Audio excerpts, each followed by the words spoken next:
Hello artists! Today we're going to be making a Shrinky Dink, and some of you maybe don't know what a Shrinky Dink is. Well, what it is a special kind of plastic. It is rough on one side and kind of frosty. You can hear the roughness. The other side is shiny and smooth. And when it's baked in the oven, it shrinks down to really little, like about a quarter of the size or less of the plastic. So to get started, we're going to be doing a drawing, and we usually do these in the winter time. And so I did a wintertime drawing of a boy and a snowman with a horizon line, and then I traced my drawing using a ultra fine or skinny Sharpie with a really skinny tip and drew over all of my lines, and then I added color with colored pencils. So I'm just going to go through that process really quick and show you how to do that. Okay, so first thing you're going to need is your pencil and then a small white sheet of paper. And you can decide what you want to draw. If you do want to draw a person, you want to keep it pretty big, and you want to stay away from the very corners and the very, very top of your paper. So I'm going to draw my head, my neck, and shoulders, arms, and you can decide what your person is doing. Draw my arms, body, I'll make my hands, and I'm going kind of fast, and legs. So perhaps I am standing, or my person is standing, like that. And I add some clothes, lines for shirt, waist, pants. You can add some details if you want to, button, eyes, nose, smile, ears, eyebrows, and hair. I like to make a hairline, and then you can add hairline up above like that. And then erase whatever you don't need, of course. You don't want to get confused when you're starting to trace. And I can do a horizon line. Maybe my person is standing outside. There might be something in the background. Maybe he's by a tree. So I'll make some lines for a tree and make it rather simple.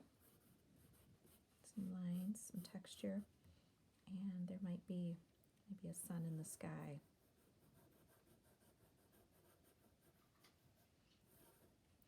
All right, well that looks pretty good. So I can take my Shrinky Dink plastic. I want to make sure the rough side is up and then trace it. Open up my marker. And you want to try to do this all at once so your Shrinky Dink plastic isn't getting moved around a lot. Some people do like to tape it. You really don't have to.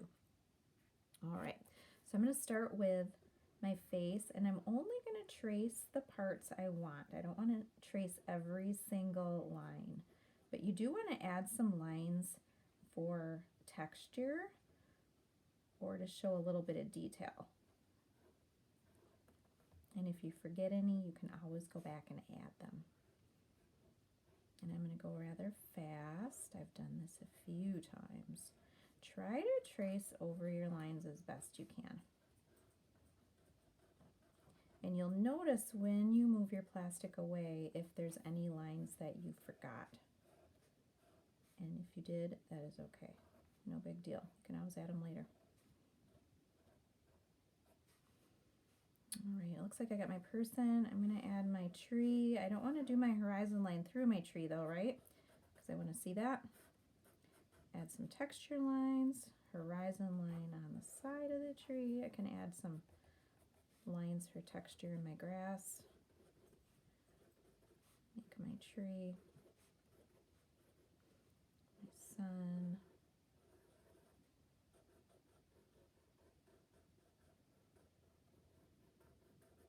All right, so I'm gonna take a look. I think I got it all. I'm gonna move it.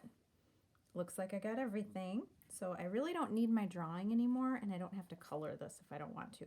You certainly could color it to test your colors as well, but you don't have to. All right, so I'm gonna do my coloring now and find a skin tone that matches my person. I'm thinking maybe this color. In your person, depending, you know, you might have a darker skin tone, you might have a lighter. It's up to you.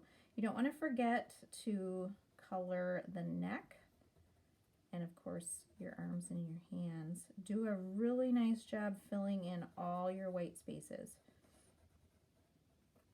Some people like to rush through this part of the process, and you really want to do a nice job. You could experiment with layering colors too, and blending a little bit as well. All right, I'm thinking here now. I might do some dark and maybe a little bit of light here too. So I'm going to choose another brown. Just kind of getting a little interest in there with color. And while I have my brown, I might as well do my tree as well. So I can color parts of my tree. Maybe I want it more than one color brown. So it looks a bit scribbly, but I'm going to come back with this darker brown as well and add some color and interest. As we get older, it's important that we're really kind of experimenting with color and branching out a little bit. Okay, shirt. Maybe my shirt's going to be red. Most of it anyway. So I'm going to color that in. Try to color my outside edges first.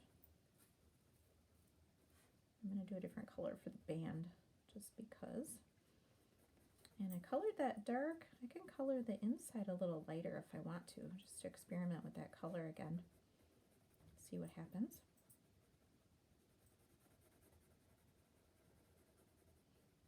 And if you accidentally draw on the wrong side, the color just really doesn't want to stick to the shiny side of the Shrinky Dink. Here's my turquoise color on my neck and my sleeves.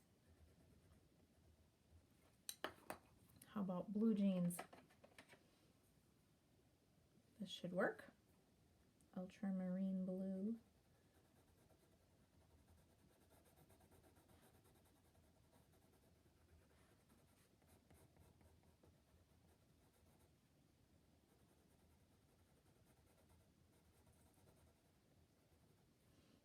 And some shoes.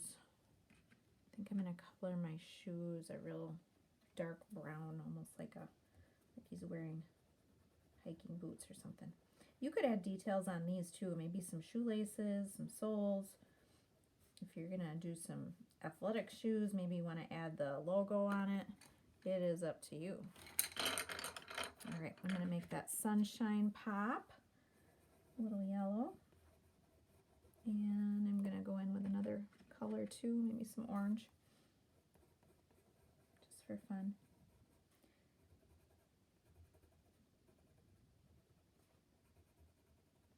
You really want to do a nice job and take your time. I'm going kind of fast. Okay, a little bit of green in the tree. And with this too, I'm going to add some different colors to the tree and to the grass. And because trees have kind of that rounded canopy, I'm drawing in more of a circular motion when I put my color on.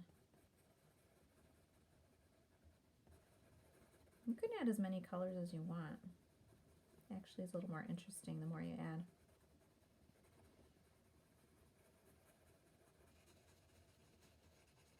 Add a little more dark.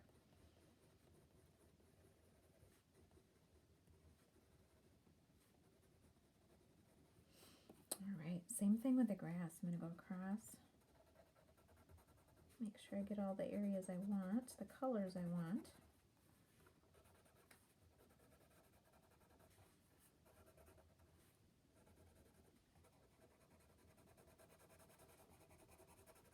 And because grass is more up and down vertical, I'm going to color my strokes up and down and vertical to fit the theme that I'm coloring, the grass. And we'll try another color. See what happens here.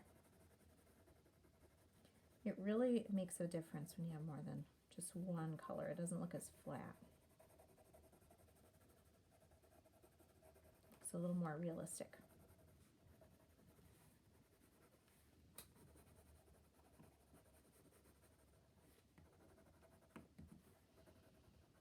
All right, so I'm not going to keep my sky pure white because that looks a little bit funny, doesn't it, if I lift it up? So I'm going to add some sky color. I'm going to do a little bit of a light. I'm just going to see what color this is. That looks pretty good. I'm going to do it just a really light color in the background. Not pressing very hard at all.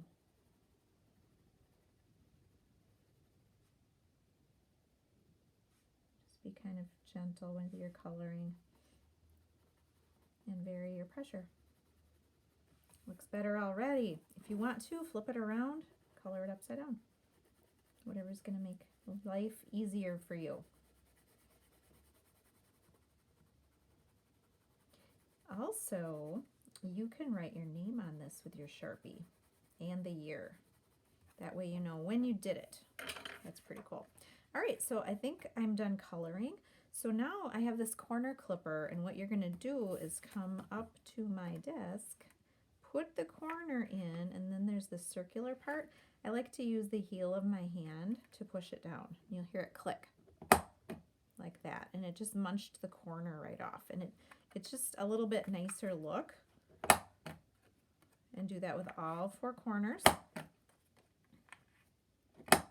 And then you can put, there it is, you can punch a hole in it so that if you want to wear it as a necklace, hang it somewhere, you can put a magnet on the back too with some glue, and then you can stick it on your fridge or wherever.